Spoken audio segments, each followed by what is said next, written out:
Hello, friends, and thank you for joining me on the Finding Elevation podcast. I'm your host, Lisa Thompson. I am a mountaineer. I've coached hundreds of aspiring mountain athletes to reach their goals. I also am the author of the book, Finding Elevation, Fear and Courage on the World's Most Dangerous Mountain. And I am super passionate about learning and growing through adventurous pursuits. That's why this podcast is dedicated to encouraging, uplifting, inspiring, and educating people like yourself who aspire to elevate their lives through the outdoors. So let's get into it. Daunting, my friends, to choose the topic for my first ever podcast. There are so many things that I want to talk about and share with you and conversations that I want to have. But it is the new year. And so in the spirit of starting, I decided that I would start at the beginning and devote this first episode to how to choose your why, how to know what your why is. And I will start this conversation with a little bit about me and about how I have over time figured out what my why is. Like many things for me, it wasn't a very smooth or straight path. But we'll start at the beginning. So it's fair to say for me that defiance pushed me into mountaineering. And I say that because climbing big mountains is not a part of my DNA. I grew up in the flat, humid farmlands of Illinois. Illinois, for those of you that aren't familiar, is one of the flattest states in the U.S. In fact, the highest point in my home state is 1,235 feet above sea level. So not very tall at all, but it's so prominent that it actually has its own name. So I didn't grow up, needless to say, learning about mountains or dreaming about them. I was also a very unathletic, nerdy kid. I still am highly uncoordinated. And back then, I didn't even make my high school cheerleading team, or I think the basketball team, because I was so unathletic and uncoordinated. And so climbing and mountaineering and really even being outside was not a part of my childhood as a kid. I don't think I even knew where Mount Everest is until I was like in my 30s. At that point, I had made my way to Seattle, which is where I live today. And here, climbing is a really big part of the culture. It's a big part of how people recreate and what we do on the weekends, because we're fortunate to be so surrounded by mountains. And so I moved to Seattle for work. And this is where we get to the defiance part. So my peers at the company that I was working for were all men. And this was a really big deal for me, this job, because it was the first time that I had a role with manager in the title. So it was a really big step in my career. And I did not have a lot of role models. There weren't, people in my family, my parents, my aunts and uncles didn't have corporate jobs. I didn't know how that worked. I realized in that first management position that I was in way over my head. And I didn't have a lot of role models that I could learn from or that I could mimic. And so what I did see around me was my peers who would regularly go climbing in the Cascade Mountains around Seattle. And they would come back to the office on Monday mornings and they would have these great stories about fording icy rivers together or navigating crevasse fields as a team.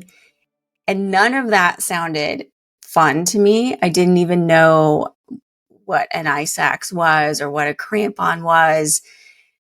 And I really hadn't ever pushed myself in the mountains. But what I desperately wanted at that point in my career, being so new and feeling so over my head at work, was to be seen as capable at the office. I wanted to be a part of those Monday morning conversations because I thought that that would give me an entrance into this group and that I would then be seen as capable. And instead of doing what would have been the logical thing at that point, which would be to just raise my hand and say, wow, mountaineering sounds like a lot of fun. Do you care if I join you sometime?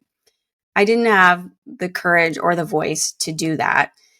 So I just got frustrated. And I remember deciding that I would go climb my own mountains. And I had no idea what that meant. But it is fair to say that proving people wrong and that spite and defiance are what initially were my whys for climbing. And I didn't know that then. I couldn't have named it. I certainly wasn't self-aware enough to figure out that that's what was driving me.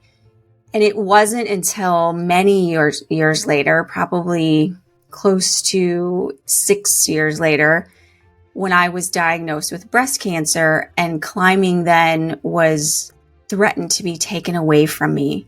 And I felt like there's this thing that is so much a part of who I am, and cancer threatened to change all of that for me. And that made me really start to evaluate why climbing is important to me, why being in the mountains is important to me, and how I want to incorporate that into my life, and what meaning I want to take from that, and what I had already learned about myself, and how I had already grown through being in the mountains. And so my why slowly over time became to understand myself and what I am capable of, and to climb not to prove someone wrong, but to climb to better understand me and what I can do and what I'm capable of and who I am as a woman. And that has continued to evolve. Now my why is much more related to creating platforms for women to explore and build their confidence in the mountains, and to give back to these mountain communities that I feel so fortunate to have learned from in the process. So let's get into this idea of why for a minute. Understanding your why, I think, in adventurous pursuits is about delving deeper into the reasons behind your desire to adventure. And I think that's true if you're kayaking, or if you're, ultra running, or if you're riding a century race, or if you're aspiring to climb Mount Everest. I think understanding those reasons is very important, because it provides a sense of purpose. I think it also enriches the experiences that you'll have out there. And from my experience, and this is what we want to talk a little bit more about today, it can also help to push you through difficult situations in the mountains. And for me, there have been many examples on many mountains where this has happened, but most recently I was climbing in Nepal last autumn. I was climbing a mountain called Cholatsi. And this was really, I'm sure we will talk many times about this climb, because it was so meaningful for me on many levels. And it was hard. I was really suffering as I was climbing, and I was really getting into my head about, man, did I just not train enough? Am I too old now? What is it that's making this so much more difficult, especially relative to other mountains that I had climbed, which weren't quite as tough. I'd expected this to feel relatively easier compared to other things. And that really wasn't the experience I was having. So we could dig into that, all of that. And I'm sure we will in future episodes. But I realized as I was really on the suffer bus that I had to dig into why I was there.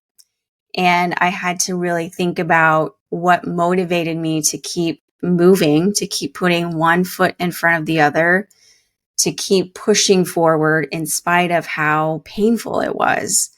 And for me, in this particular climb, had a very big philanthropic focus. So my team and I had raised money to educate girls in Nepal who very likely would have been trafficked without an education. And so that really resonated with me, the idea of education being something that can pull, children out of difficult situations and give them hope and give them a path forward out of difficulty is really hits home for me. I think that comes from me being the first person in my family to graduate from college, and just knowing how important an education is for us. And so that was my why. I was climbing that mountain not even to understand myself, but I was climbing to be an example for the girls that we had raised money for and that we had befriended during this philanthropic process, to show them what can happen when you set a big goal and when you work hard and when you push to accomplish it. And so there were probably hours climbing that peak, Cholotze, where all I thought about was the example that I was setting for those girls. And so that was my why for that mountain. And it was very, very transformative for me. It was very much this anchor that I could hang on to in difficult moments. And it turned into a very powerful and very transformative experience for me.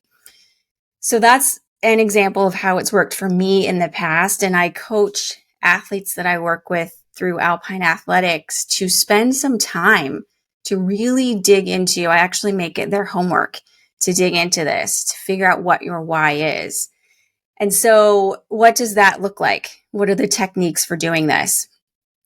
I'm a big fan of writing. Other people like to do voice memos or just to think through it. I think actually going through, the physical act of writing something down on paper, for me, makes it much more real. And it causes me, I think, to think more deeply about something. So I give this homework to the athletes that I coach, and I want them to, sit aside a specific amount of time, 20 or 30 minutes without any distractions, to get out a piece of paper and a pen and to write down your goal at the top and the first 3 to 7 or 8 reasons that come to mind for why you want to do this. And no one else has to see this. So really let it flow and do not criticize anything that's coming out. When I did this exercise before I climbed Mount Everest, one of my initial whys was that I got to eat dessert because climbing kept me in shape. So there's no right or wrong answer here. And I've worked with athletes who, their big reason for climbing was that they just loved being in nature. It was so connective for them and it was so grounding that was why they continued to climb big mountains. So it's super personal, no wrong answers. Just get those ideas down on paper. And when you sort of feel like complete in that process, like you've gotten everything written down, then I want you to review them. And likely there will be a couple that really hit you. So different from the eating cake example, there will be some that I think elicit an emotional response. And for me in the beginning, that emotional why was that I was doing something that other people didn't think that I was capable of. And so I want you now to double click on those emotional whys and dig a little bit deeper into why they're meaningful for you. And there's a really simple process that you can do to do that. And it's called continuing. It's called the 5 whys. I remember doing this when I had a corporate job. So you just basically keep asking why until you get to the very kernel, the very heart of what it is for you. So let's take an example. Maybe you're climbing Mount Rainier, which is the highest point in Washington State where I live. It's 14,410 feet. And Mount Rainier is a huge glaciated mountain. For many people, it's the first really big mountain that they climb.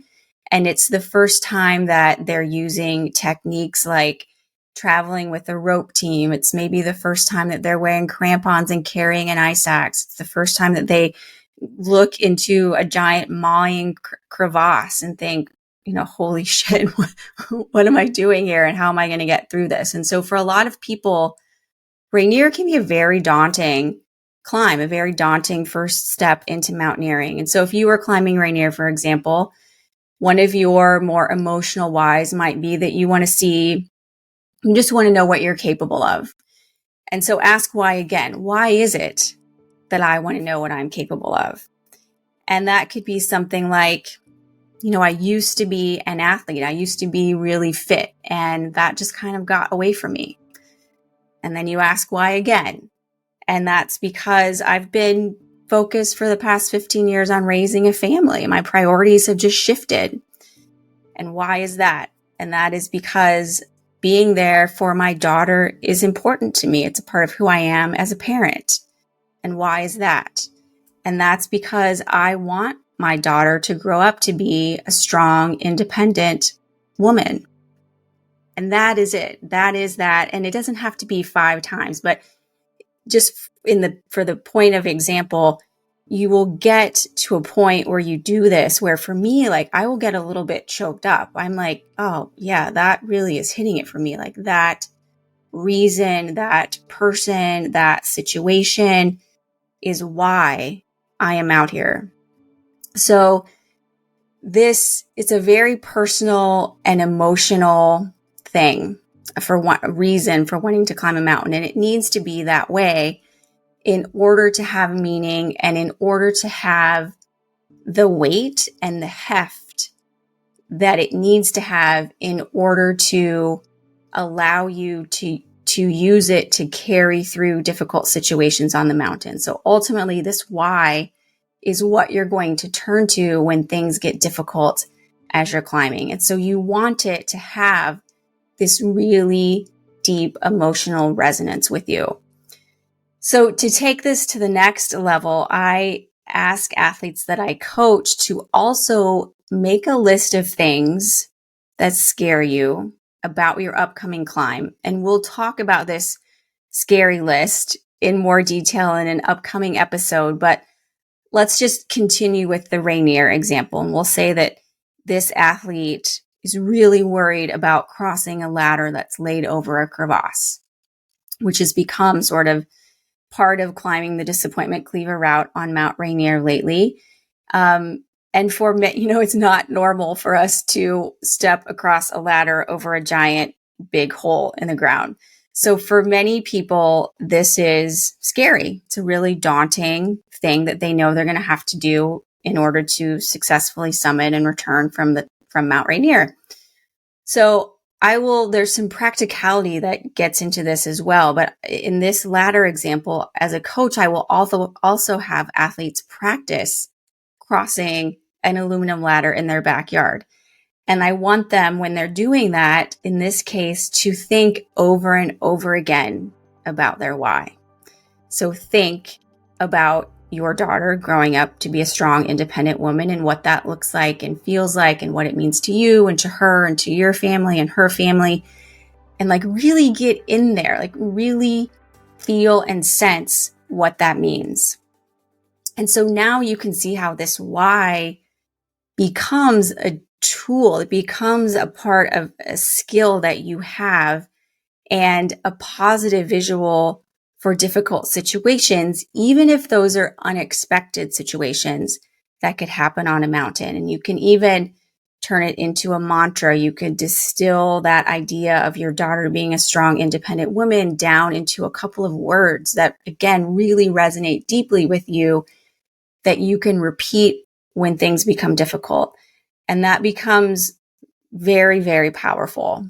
And like I said in the beginning, your reasons, your why will likely evolve over time. For me, I finally let go of wanting and needing to prove people wrong, but I continue to tap into that why. I continue to think about why I'm climbing each particular mountain that I set foot on or that I aspire to attempt. And there's a really great book. We'll link it in the show notes. It's written by Addie Bracey, and it's called Mental Training for Ultra Running. And I highly encourage you to check it out if you have big aspirations outdoors. They don't have to be related to running. I think a lot of the skills and ideas and exercises that she walks you through certainly apply to mountaineering, apply to other adventurous pursuits in the outdoors. But her book, and she is a champion mountain runner, so she knows what she's talking about. It digs super deep into not just your why, but other skills for upping your mental game. And we'll get into more of those in future episodes because I find this so fascinating. And I also, for me, I think we think so much about getting prepared physically for adventure, for climbing, for mountaineering, and we often overlook the mental part of being successful in the mountains. And I think that's starting to shift a little bit, but I still think it's a largely untapped resource that we all have available to us, and an untapped skill that we certainly do not spend as much time honing that mental skill and that mental toughness as we do our physical fitness and our physical toughness. So we'll dig more into these into these concepts of mental strength, because I think I've seen it differentiate people in the mountains. So check out Addie's book, Mental Training for Ultra Running. She devotes a whole chapter into figuring out what your why is. She has some great exercises in there. And I think it's just a great resource to check out. So again, we'll link it in the show notes. So now that you have your why, maybe you even know a couple of things that scare you about your climb, and you can attach that to your why. There is a great quote that I love. I don't know who to attribute it to. I'll see if I can figure that out. But it's something like, if you want to do something hard, you have to do hard things. So now I want you, now that you have your why, you have your goal, you've maybe thought about some things about this upcoming goal that worry you or scare you a little bit. I want you to incorporate all of that into your training. So now you're combining physical preparation with mental preparation, and do this long before you set foot on the mountain. Athletes that I coach, we usually, it depends on what their goals are, but we usually start doing this like 3 months out. And the reason I want you to do this is that I want your why to become a tool for how you get through difficult situations. So using that Rainier example again, if you're training to climb that peak, maybe you have a big training day where you carry 35 pounds or some amount of weight that is heavy for you up a steep hill or upstairs or on a treadmill for several hours. And that sucks. It's hard. I would say, in fact, the treadmill, stair mill version of that sucks way more than the hill version. So I want you to put yourself in that situation. And I want you to repeat your why, or the mantra that you distilled down from your why, to help you get through it. And it should eliminate any self-talk from your mind. So if you are starting to doubt, for example, that you had the endurance to be on the stair mill with that amount of weight for that amount of time, focusing on why you're there, if you've got the right why and it really resonates with you, it really hits you, that should eliminate that negativity, that negative self-talk that's in your mind. And my experience as a coach is that you will be so much stronger, so much more courageous and sure of yourself when you not just know what your why is, but when you're able to integrate it into your training, because then it's not novel anymore that you're like, oh, okay, this is hard. I'm cold. This is really steep. This backpack is really heavy. And you can get a little frantic with those thoughts and thinking about what you should do with them and how you should get over them.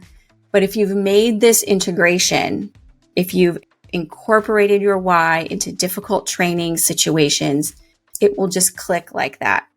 And as soon as you start to feel that sense of stress or that, little thought in the back of your mind that says, what if I can't do this? This is really tough. That why will just switch on, just like a new program in your brain.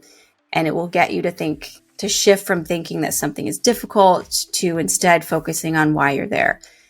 And of course, if something, there's the caveat with, if something is truly dangerous, that's a different situation. And we'll talk about that in the future as well. But this is for those situations where you truly have the capability to get through something and you need the motivation and the focus and the rationale to remind yourself that you're capable of doing it.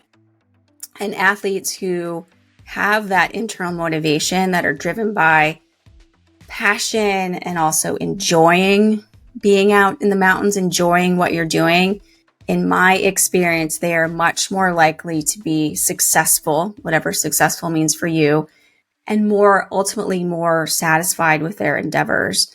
So I think this is a really good starting point for this podcast to talk about this idea of why and how you get to it. And then once you have it, what you do with it, because it's not just something that you write on a note card and, pull out when things get really tough. Ideally, to get the most benefit out of it, it's something that you use during your training process so that relying on it becomes second nature and it's a tool that you've always got there for you. And that's what this podcast is all about. It's about elevating one another to be stronger, to be more courageous and more confident in the mountains. And that, to me, that's what training smart and climbing prepared is all about. Thank you for listening all the way to the end. If nothing else, you can say that you completed one thing today.